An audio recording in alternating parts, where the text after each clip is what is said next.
In this video, I will show you a step-by-step process of how to generate the transcript of a YouTube video. So first of all, go to YouTube and then locate the video you want to generate the transcript.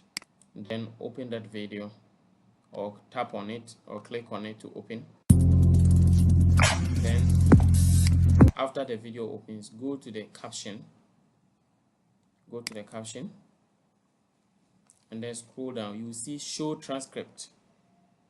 So you click on show transcript, and then on the right side you see the transcript of the video, and then you can always maybe sometimes depend the language that it is showing in would depend on what you selected here. See, when you come here you see the subtitles here. Whatever you set here, that same language will show here. So, or whatever the computer language is. But sometimes it has to go with the language of the video, but you can do additional settings to have it in the language you want. Now, if you want, you can now, maybe you want to copy it.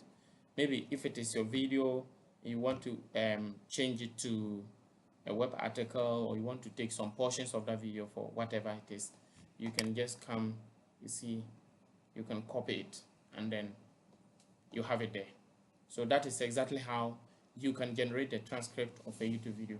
Thank you for watching. Remember to subscribe to this channel, turn on the notification bell and like this video. Leave your comments in the comment section if you have any problem doing this. And see you in the next video. Bye bye.